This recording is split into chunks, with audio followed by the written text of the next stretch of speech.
The vanishing at Lake Kolomisk, the case the world never noticed.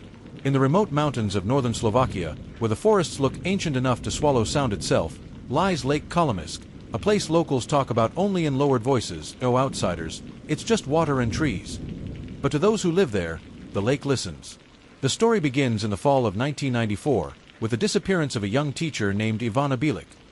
Responsible, disciplined, predictable, Ivana wasn't the type to wander off or chase danger. Yet on a cool October afternoon, she walked along the lake's northern trail and vanished. Her backpack wasn't tossed aside or tangled in the brush. Tea was placed on a smooth, flat stone. Her shoes beside it. Her coat folded with unsettling precision. Locals froze when they saw it. They had seen this arrangement before, more than once. Police wasted no time declaring it an accident. They said she slipped.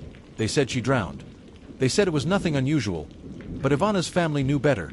She feared deep water. She never swam. And there had been no splash, no cry, no broken branches, just silence thick enough to choke on. Suspicion deepened when a fisherman noticed something strange beneath the surface. Neat stacks of stones rising from the lake bed like a submerged staircase. The top stone held scratches, long drag marks, as if someone had pulled something heavy across it.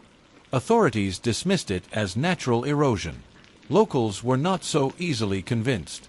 Whispers spread of 4 other disappearances over the past 2 decades, all unsolved, all quietly minimized by the same regional police office. Reports missing pages.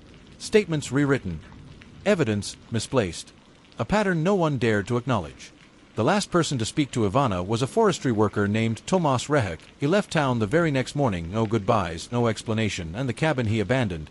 Investigators found a single sheet of paper, coordinates written in shaky pencil. Those coordinates led to the shallowest part of the lake. Police called it meaningless. The villagers, however, began avoiding the lake entirely. Then, in the dead of winter, everything changed. A wooden crate surfaced beneath the ice, wedged, weighted, impossible to miss. Inside were Ivana's journals, preserved by the cold. At first, her entries were ordinary, until they weren't. She wrote of footsteps pacing outside her cottage long after midnight, of someone leaving carvings of small wooden animals at her doorstep, of a figure with pale eyes watching her from the tree lean. Her final entry trailed off mid-sentence, as if the pen had been yanked from her hand. But the darkest twist came weeks later, when a retired police officer, one who had worked the other disappearances, left an anonymous note on Ivana's parents' doorstep. 6 words. They made us close the cases. The officer vanished the following month.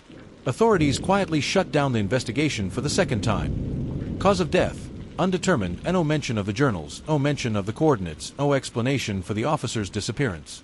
And every spring, as the lake thaws, hikers find a single folded coat resting on the same flat stone where Ivana's belongings were discovered.